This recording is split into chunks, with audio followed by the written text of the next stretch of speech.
ഭൂട്ടാൻ പട്ടാളം ഉപേക്ഷിച്ച വാഹനം ഇറക്കുമതി തീരുവ നൽകാതെ ഇന്ത്യയിലേക്ക് കൊണ്ടുവന്നു എന്നാണ് ഇവർക്കെതിരായ പരാതി. ഇതുപോലെ 40ഓളം വാഹനങ്ങൾ ഇന്ത്യയിൽ മൊത്തം വന്നിട്ടുണ്ട്. അതിൽ 2 വാഹനങ്ങൾ ഇവരുടേതാണ് എന്ന് കസ്റ്റംസ് കണ്ടെത്തിയിരിക്കുന്നു. അതിന്റെ ഭാഗമായിട്ടാണ് ദുൽഖർ സൽമാന്റെയും പൃഥ്വിരാജിന്റെയും വീട്ടിൽ ഇപ്പോൾ കസ്റ്റംസ് പരിശോധന നടത്തുന്നത്.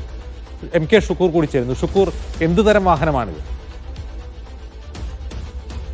ഭൂട്ടാൻ പട്ടാളം ഉപയോഗിച്ച് ഉപേക്ഷിച്ച വാഹനം നികുതി നൽകാതെ കേരളത്തിലേക്ക് എത്തിച്ചു എന്നുള്ളതാണ് ഇപ്പോൾ ഉയർന്ന ആരോപണം. കേരളത്തിലെ 30 ഇടങ്ങളിലാണ് ഈ രീതിയിൽ വാഹനങ്ങൾ എത്തിച്ചത് എന്നാണ് പറയുന്നത്. നിലവിൽ ഇപ്പോൾ കൊച്ചിയിൽ 2 ഇടത്താണ് പരിശോധന നടക്കുന്നത്. ഒന്ന് ദുൽഖർ സൽമാന്റെ വീട്ടിലാണ്, കൊച്ചി ഇളംകുളത്തെ അദ്ദേഹത്തിന്റെ വീട്ടിലാണ് ഇപ്പോൾ കസ്റ്റംസ് ഉദ്യോഗസ്ഥർ പരിശോധന നടത്തുന്നത്. മറ്റൊന്ന് പൃഥ്വിരാജിന്റെ വീട്ടിലാണ്. പൃഥ്വിരാജിന്റെ തിരുവനന്തപുരത്തെ വീട്ടിലും പരിശോധന നടത്തി. അവിടെ വാഹനം കണ്ടെത്താൻ കഴിഞ്ഞില്ല എന്നാണ് പറയുന്നത്. എന്തായാലും കസ്റ്റംസിന്റെ പരിശോധന ഇപ്പോൾ കൊച്ചിയിൽ 2 ഇടത്ത് പുരോഗമിക്കുന്നുണ്ട്. ഈ വാഹനങ്ങൾ കണ്ടെത്താൻ കഴിഞ്ഞോ എന്നുള്ള കാര്യത്തിൽ ഒരു വ്യക്തത ഇനിയും വരേണ്ടതുണ്ട്. എന്തായാലും ഇതുമായി ബന്ധപ്പെട്ട ഒരു വലിയ ലോബി തന്നെ പ്രവർത്തിച്ചു എന്നുള്ളതാണ് കസ്റ്റംസിന് ലഭിച്ച വിവരം. ഇതുമായി ബന്ധപ്പെട്ട ഓപ്പറേഷൻ നുംകൂറുമായി ബന്ധപ്പെട്ട ഈ ഓപ്പറേഷൻ ഇപ്പോഴാണ് നടക്കുന്നതെങ്കിലും ഇതുമായി ബന്ധപ്പെട്ട അന്വേഷണങ്ങൾ കസ്റ്റംസ് നേരത്തെ തന്നെ നടന്നതാണ്. ഇതുമായി ബന്ധപ്പെട്ട വാർത്തകളും നേരത്തെ വന്നിരുന്നു. ഇതിൽ ഒരു സംഘം ഭൂട്ടാനിൽ നിന്നും കടത്തിയ വാഹനം അത് നികുതി നൽകാതെ രജിസ്ട്രേഷൻ നടപടിക്രമങ്ങളൊന്നും പൂർത്തിയാക്കാതെ ഇവിടെ എത്തിച്ചു എന്നുള്ളതാണ് ആരോപണം. അതുമായി സിനിമാ രംഗത്തെ 5 പേർ ഇത്തരത്തിൽ വാഹനങ്ങൾ കൈപ്പറ്റി എന്നുള്ളതാണ് വിവരം. അതിൽ 2 പേരെയാണ് ഇപ്പോൾ സംശയിക്കുന്നത്. ഒന്ന് ദുൽഖർ സൽമാനെയും മറ്റൊന്ന് പൃഥ്വിരാജിനെയുമാണ്. ഈ 2 പേരുടെയും വീടുകളിലാണ് ഇപ്പോൾ പരിശോധന നടക്കുന്നത്.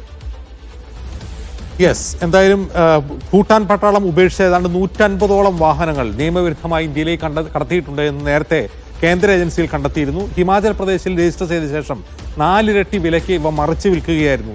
രഹസ്യാന്വേഷണ വകുപ്പാണ് ഇത് റിപ്പോർട്ട് ചെയ്തത്. ഇന്റലിജൻസ് ബ്യൂറോയുടെ റിപ്പോർട്ടിന്റെ അടിസ്ഥാനത്തിലാണ് ഡയറക്ടറേറ്റ് ഓഫ് റവന്യൂ ഇന്റലിജൻസും കസ്റ്റംസും രാജ്യവ്യാപകമായി ഇതേക്കുറിച്ച് അന്വേഷണം നടത്തുന്നത്. കേരളത്തിൽ ഇത്തരത്തിൽ 20 SUV-കളാണ് ഇവ എന്നാണ് മനസ്സിലാക്കുന്നത്.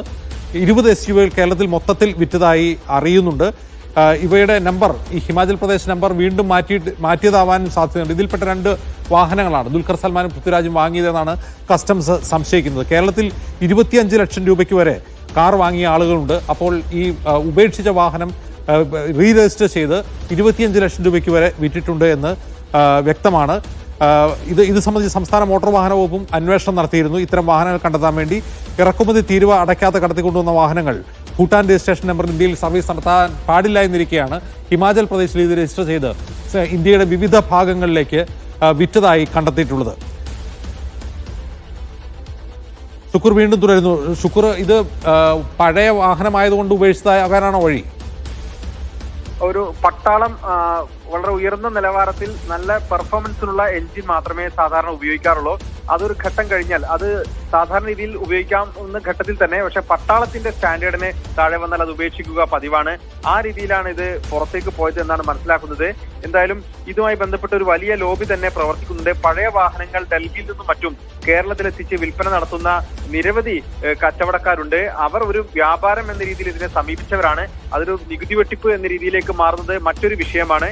നിലവിൽ അത്തരത്തിലുള്ള ഇടനിലക്കാരെ സമീപിച്ചാണ് ദുൽഖർ സൽമാനും അതുപോലെ തന്നെ പൃഥ്വിരാജും ഈ വാഹനങ്ങൾ സ്വന്തമാക്കിയത് എന്നാണ് വിവരം. എന്നാൽ ഇതുമായി ബന്ധപ്പെട്ട് ഇന്നൊരു രാജ്യവ്യാപക പരിശോധന നടക്കുമ്പോൾ കേരളത്തിൽ മാത്രമല്ല ഇത് നടക്കുന്നതെന്ന് മനസ്സിലാക്കണം. ഇവിടെ 30 ഇടങ്ങളിൽ നടക്കുന്നു. ഇതുമായി ബന്ധപ്പെട്ട് വാഹനങ്ങൾ ഇവർക്ക് വിറ്റ ഇടനിലക്കാരുടെ വീടുകളിലും പരിശോധന നടക്കുന്നുണ്ട്. എന്തായാലും കസ്റ്റംസിന്റെ ഒരു ദേശീയ തലത്തിലുള്ള ഒരു ഓപ്പറേഷന്റെ ഭാഗമായി തന്നെയാണ് ഇപ്പോൾ കേരളത്തിലും നടക്കുന്നത്. 150-അധികം വാഹനങ്ങളാണ് ഇത് കടത്തിയതെന്ന് പറയുന്നുണ്ട്. എന്തായാലും 30 വാഹനങ്ങൾ എങ്കിലും കേരളത്തിൽ വിൽപ്പന നടത്തി എന്നാണ് സംശയിക്കുന്നത്. യെസ്, രാജ്യവ്യാപകമായി ഇത്തരത്തിൽ വാഹനങ്ങൾ വിറ്റിട്ടുണ്ട് എന്ന് രഹസ്യാന്വേഷണ റിപ്പോർട്ടിന്റെ അടിസ്ഥാനത്തിലാണ് റവന്യൂ ഇന്റലിജൻസും അതുപോലെ കസ്റ്റംസും രാജ്യവ്യാപക പരിശോധന നടത്തുന്നത്. അതിന്റെ ഭാഗമായാണ് കേരളത്തിൽ 20-ലധികം വാഹനങ്ങൾ ഇത്തരത്തിൽ വിറ്റിട്ടുണ്ട് എന്ന് പറയുന്നു. ഏതാണ്ട് 25 ലക്ഷം രൂപ വരെ നൽകിയ ആളുകൾ വാഹനം വാങ്ങിയിട്ടുണ്ട്. ഉപേക്ഷിച്ച വാഹനങ്ങളാണ്. ഈ ഉപേക്ഷിച്ച വാഹനങ്ങൾ ഹിമാചൽ പ്രദേശിൽ രജിസ്റ്റർ ചെയ്ത് രാജ്യവ്യാപകമായി വിൽക്കുകയായിരുന്നു. കേരളത്തിലെത്തിയ ശേഷം ഇവിടെ രജിസ്ട്രേഷൻ വീണ്ടും മാറ്റിയിരിക്കാൻ സാധ്യതയുണ്ട്. ഇതിൽപ്പെട്ട 2 വണ്ടികളാണ് ദുൽഖറിന്റെയും പൃഥ്വിരാജിന്റെയും വീട്ടിൽ നിന്ന് കസ്റ്റംസ് കണ്ടെത്താൻ ശ്രമിക്കുന്നത്. അവിടെ പരിശോധന തുടരുകയാണ്. കസ്റ്റംസ് ഡ്യൂട്ടി അടയ്ക്കാതെ വാഹനങ്ങൾ ഇറക്കുമതി ചെയ്തു എന്നാണ് ഇവർക്കെതിരെ ഉള്ള സംശയം. അത് തന്നെയാണ്, ആ വാഹനം തന്നെയാണോ എന്ന പരിശോധനയാണ് ഇപ്പോൾ നടത്തുന്നത്.